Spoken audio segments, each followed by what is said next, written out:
आप सुनने जा रहे हैं रविंद्रनाथ टैगोर की लिखी कहानी दी होम कमिंग। फटिक चक्रवर्ती गांव के लड़कों का मुखिया था। उसके मन में एक नई शरारत सूझी। नदी के किनारे कीचड़ वाले स्थान पर एक भारी लकड़ी का लट्ठा पड़ा था, जिसे नाव के मस्तूल के रूप में गढ़ा जाना था। मस्तूल शब्द का अर्थ होता है खंबा या फिर डंडा, जिस पर पाल बांधे जाते हैं। यह शब्द समुद्री जहाजों के संदर्भ में इस्तेमाल किया जाता है। उसने यह तय किया कि वे सब मिलकर इस लकड़ी के लट्ठे को अपनी पूरी ताकत से खिसकाकर जगह से हटा देंगे और दूर लुढ़का देंगे। लट्ठे का मालिक गुस्से में हैरान हो जाएगा और उन्हें खूब मजा आएगा। हर किसी ने इस प्रस्ताव का समर्थन किया और यह सर्वसम्मति से पास हो गया। लेकिन जैसे ही मजा शुरू होने वाला था, फटिक का छोटा भाई यानी कि माखन वहां पर आ गया और चुपचाप लट्ठे पर बैठ गया। लड़के कुछ पल के लिए उलझन में पड़ गए। लड़कों में से एक ने उसे थोड़ा हल्के से धक्का दिया और उठने को कहा, लेकिन माखन बेफिक्र रहा। वह किसी युवा दार्शनिक की तरह लग रहा था जो खेलों की व्यर्थता पर विचार कर रहा हो। फटिक को गुस्सा आ गया। उसने चिल्लाकर कहा, माखन, अगर तुम अभी नीचे नहीं उतरे तो मैं तुम्हें मारूंगा। माखन ने बस एक और आरामदायक स्थिति ले ली। अब अगर फटिक को अपनी शाही प्रतिष्ठा बनाए रखनी थी तो उसे अपनी धमकी को अंजाम देना था। लेकिन इस महत्वपूर्ण क्षण में उसकी हिम्मत जवाब दे गई। हालांकि उसके तेज दिमाग ने एक नई चाल सोची जिससे उसके भाई को हराया जा सके और उसके चेलों को भी मजा आ जाए। उसने यह आदेश दिया कि लट्ठे को माखन के साथ ही लुढ़काया जाए। माखन ने यह आदेश सुना और अपनी प्रतिष्ठा बनाए रखने के लिए और भी मजबूती से बैठ गया। लेकिन वह ये भूल गया था, जैसे कि बाकी मामलों में नाम कमाने वाले भूल जाते हैं, कि इसमें खतरा भी है। लड़कों ने पूरी ताकत से लट्ठे को लड़काना शुरू किया और चिल्लाए, 1, 2, 3, चलो चलो के शब्दों के साथ लट्ठा लुढ़क गया और उसके साथ माखन का दर्शन, गौरव सब समाप्त हो गया।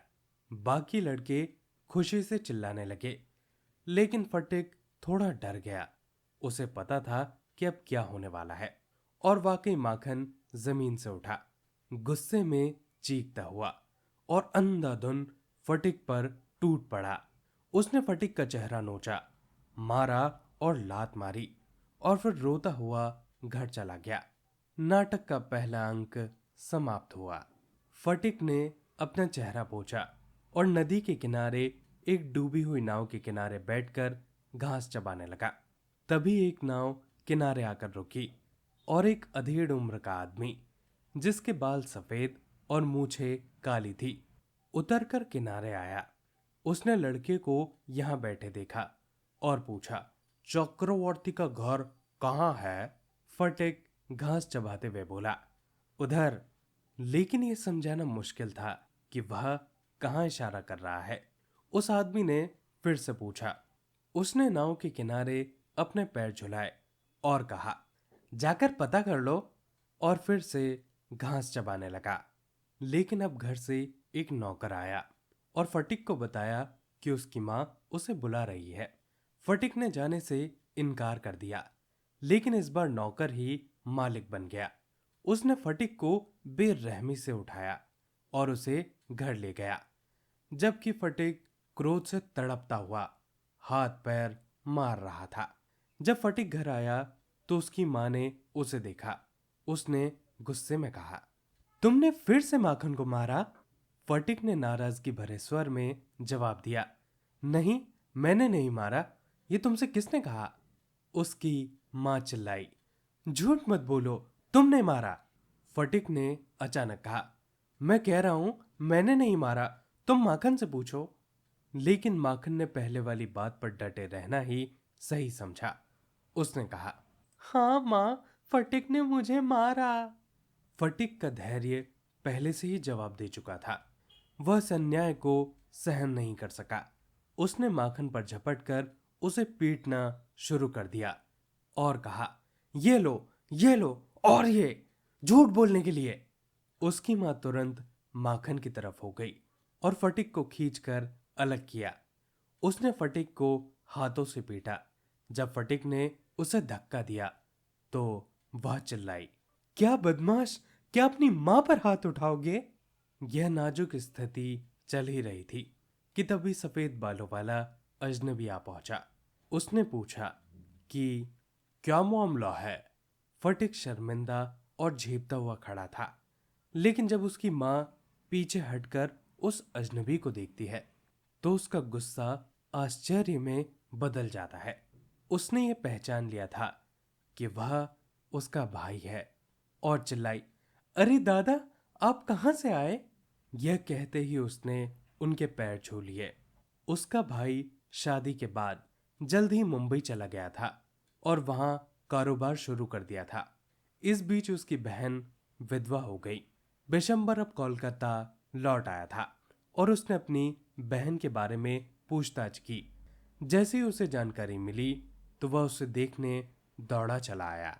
अगले कुछ दिन खुशी खुशी बीते। भाई ने दोनों लड़कों की शिक्षा के बारे में पूछा। उसकी बहन ने बताया कि फटिक हमेशा परेशानी का कारण बनता है। वह आलसी, आज्ञा न मानने वाला और शरारती है, लेकिन माखन सोने जैसा है, मेमने जैसा शांत और पढ़ाई का शौकीन है। बिशंबर ने दयालुता से यह पेशकश की कि वह फटिक को अपने साथ ले जाएगा और अपने बच्चों के साथ कोलकाता में उसकी पढ़ाई करवाएगा। विधवा मां ने सहर्ष स्वीकार कर लिया। जब उसके मामा ने फटिक से पूछा कि क्या वह उसके साथ कोलकाता जाना चाहेगा तो उसकी खुशी का ठिकाना नहीं रहा। उसने कहा, ओह हाँ मामा, और यह स्पष्ट था कि उसका मतलब बिल्कुल यही था। वह लड़के के प्रति पूर्वाग्रह रखती थी। पूर्वाग्रह का मतलब होता है पहले से अपनी कोई राय बना लेना, और दोनों भाइयों के बीच कोई खास लगाव नहीं था। उसे हर दिन यह डर लगा रहता था कि फटिक कभी माखन को नदी में डुबो देगा, लड़ाई में उसका सर फोड़ देगा या उसे किसी खतरे में डाल देगा। साथ ही वह यह देखकर थोड़ी दुखी भी थी कि फटिक वहां जाने को लेकर कितना उत्साहित था। फटिक जैसे ही सब कुछ यह तय हो गया, हर मिनट अपने मामा से यह पूछता रहा कि वे कब चलेंगे। पूरे दिन उत्साह से वह बेचैन था और रात भर ठीक से सो नहीं सका। उसने माखन को अपनी मछली पकड़ने वाली छड़ी, अपनी बड़ी पतंग और अपने कंचे स्थायी रूप से दे दिए। वास्तव में इस विदाई के समय माखन के प्रति उसका उदार स्वभाव असीमित हो गया था। जब वे कोलकाता पहुंचे तो फटिक ने पहली बार अपनी मामी से मुलाकात की। उनकी मामी इस अनावश्यक बोझ से बिल्कुल खुश नहीं थी। उनके लिए अपने 3 बच्चों को संभालना ही काफी था और अब एक 14 साल के गांव के लड़के को घर ले आना उनके लिए बेहद असुविधाजनक था।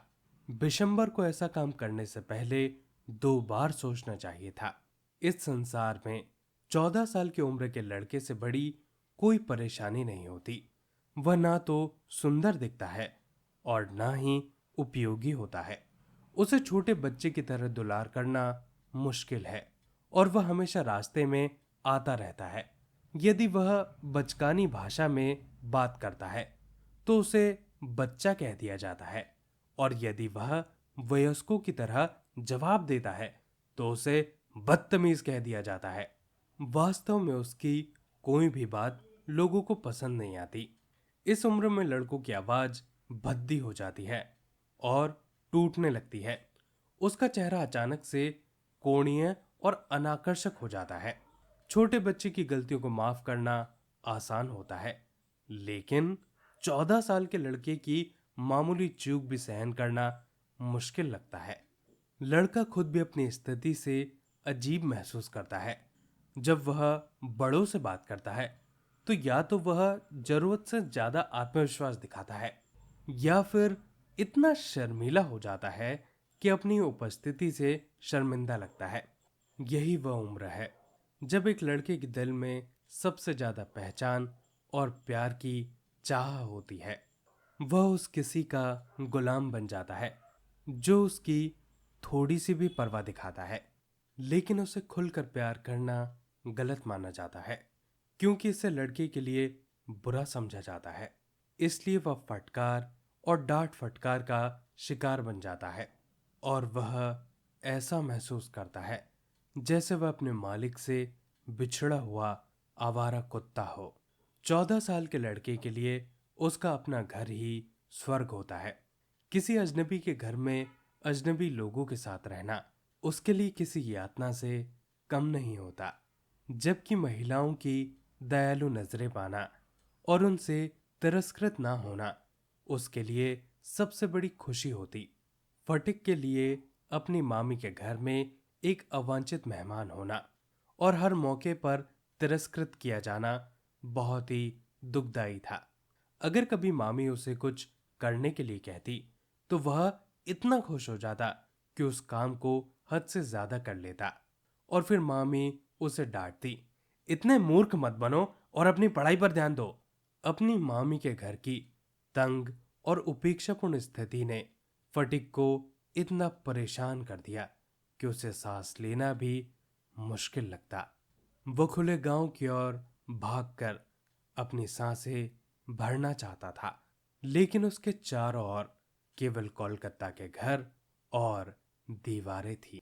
रात दिन वह अपने गांव के घर के सपने देखता और वापस लौटने की लालसा करता। वह उस विशाल मैदान को याद करता जहां वह अपनी पतंग दिन भर उड़ाता था। वह चौड़े नदी किनारों को याद करता जहां वह गाते गुनगुनाते दिन भर घूमता रहता था। वह अपनी टोली को याद करता जिस पर वह राजा की तरह हुकूमत करता था और सबसे ऊपर अपनी माँ को याद करता जो उस पर अक्सर नाराज रहती थी। दिन रात उसके दिमाग में घूमती रहती थी।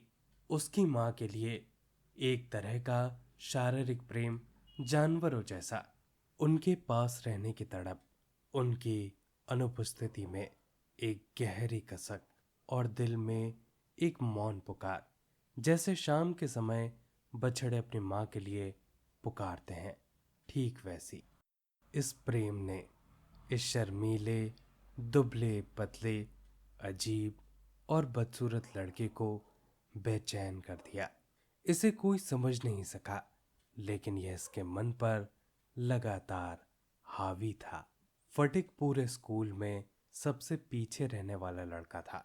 जब भी शिक्षक उससे कोई सवाल पूछते तो वह खामोश रहकर बस उन्हें ताकता रहता।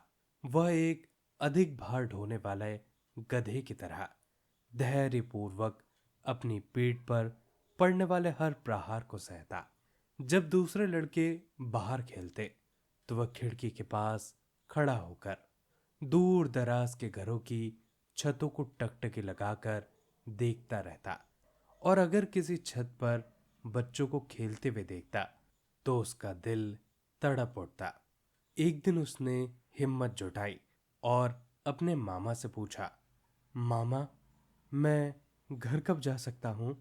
मामा ने जवाब दिया, छुट्टियों तक इंतजार करो। लेकिन छुट्टियां नवंबर में थी और अभी बहुत समय बाकी था। एक दिन फटिक की पाठ्यपुस्तक खो गई। किताबों की मदद से भी पढ़ाई करना उसके लिए बेहद कठिन था। अब तो यह असंभव ही हो गया था। दिन पर दिन शिक्षक उसे निर्दयता से डांटते और पीटते रहे। उसकी हालत इतनी दयनीय हो गई कि उसके चचेरे भाई भी उसे अपनाने में शर्म महसूस करने लगे। वे उसे और भी ज्यादा चढ़ाने और अपमानित करने लगे। आखिरकार वह अपनी मामी के पास गया और उन्हें बताया कि उसकी किताब खो गई है। उसकी मामी ने तिरस्कार भरे होठों से कहा, तुम जैसे बड़े बेढंगे गवार लड़के के लिए मैं अपने परिवार के साथ तुम्हारे लिए हर महीने 5 नई किताबें कैसे खरीद सकती हूँ? उस रात स्कूल से लौटते वक्त फटिक को बहुत तेज सिर दर्द और ठंड लगने लगी। उसे महसूस हुआ कि उसे मलेरिया का बुखार होने वाला है। उसका सबसे बड़ा डर यही था कि वह अपनी मामी के लिए परेशानी का कारण बन जाएगा। अगली सुबह फटिक कहीं दिखाई नहीं दिया। आस पड़ोस में सभी जगह खोजने के बाद भी उसका कोई पता नहीं चला। पूरी रात मूसलाधार बारिश होती रही और जो भी उसे खोजने के लिए बाहर निकले वह पूरी तरह भीग गए। आखिरकार बिशंबर ने पुलिस की मदद मांगी। दिन के अंत में एक पुलिस वैन घर के दरवाजे के सामने आकर रुकी। अब भी बारिश हो रही थी और गलियां पानी से लबालब भरी हुई थी। दो सिपाही फटिक को अपनी बाहों में लेकर बाहर निकले और उसे बिशंबर के सामने लेटा दिया। वह सिर से पैर तक भीगा हुआ था। कीचड़ से लथपथ उसका चेहरा और आंखें बुखार से लाल थी और उसके अंग कांप रहे थे। बिशंबर उसे अपनी बाहों में उठाकर अंदर ले गए। जब उसकी पत्नी ने उसे देखा तो वह बोल पड़ी, इस लड़के ने हमें कितना कष्ट दिया है, क्या ऐसे घर वापस भेज देना बेहतर नहीं होगा? फटिक ने उनकी बात सुनी और जोर से रोने लगा। मामा, मैं घर से जा ही रहा था, लेकिन उन्होंने मुझे वापस खींच लिया। बुखार बहुत तेज हो गया और पूरी रात फटिक बेहोशी की हालत में बड़बड़ाता रहा। बिशंबर ने डॉक्टर बुलाया। फटिक ने बुखार से तपती आंखें खोली, छत की ओर देखा और खाली खाली स्वर में कहा, मामा, क्या छुट्टियां आ गई हैं? क्या मैं घर जा सकता हूं? बिशंबर ने अपने आंखों से आंसू पोंछे और फटिक के पतले और तपते हुए हाथों को अपने हाथों में लेकर पूरी रात उसके पास बैठे रहे। लड़का फिर से बड़बड़ाने लगा। आखिरकार उसकी आवाज उत्तेजित हो गई। मां, वह चिल्लाया, मुझे इस तरह मत मारो। मां, मां, मैं सच कह रहा हूं। अगले दिन फटिक थोड़ी देर के लिए होश में आया। उसने कमरे में चारों ओर देखा, जैसे किसी के आने की प्रतीक्षा कर रहा हो। अंततः निराशा के साथ उसका सिर तकिए पर गिर गया। उसने दीवार की ओर मुंह फेर लिया और एक गहरी लंबी सांस भरी। बिशंबर उसके विचारों को समझ गए और उसके पास झुककर फुसफुसाए, फटिक, मैंने तुम्हारी मां को बुला लिया है। दिन बीतता गया। डॉक्टर ने चिंतित स्वर में कहा, लड़की की हालत बेहद नाजुक है। फटिक चिल्लाने लगा, माप लो, 3 फातम, माप लो, 4 फातम, माप लो। उसने नदी पर चलने वाले स्टीमर के नाविकों को मछली पकड़ने की डोरी का माप लेते हुए सुना था। अब वह एक असीम गहराई को माप रहा था। दोपहर में फटिक की मां आंधी की तरह कमरे में दाखिल हुई और इधर उधर झूमने लगी और जोर जोर से रोने चिल्लाने लगी। बिशंबर ने उसकी बेचैनी को शांत करने की कोशिश की, लेकिन उन्होंने खुद को बिस्तर पर पटक दिया और रोते हुए कहा, फटिक, मेरे लाल, मेरे लाल। फटिक ने एक पल के लिए अपनी बेचैनी रोक दी। उसके हाथ पांव ऊपर नीचे होना बंद हो गए। उसने कहा, क्या? मां ने फिर से रोते हुए कहा, फटिक, मेरे लाल, मेरे लाल। फटिक ने बहुत धीरे धीरे अपना सिर घुमाया और बिना किसी को देखे हुए उसने कहा, मां, छुट्टियां आ गई। दोस्तों, ये थी पूरी कहानी। आशा करता हूं कि आपको एक कहानी अच्छी लगी होगी। ऐसी और कहानियां सुनने के लिए इस वीडियो को लाइक कीजिए और चैनल को सब्सक्राइब कीजिए। अपने आसपास सफाई बनाए रखें और एक पेड़ जरूर लगाएं। आप सभी का बहुत बहुत धन्यवाद।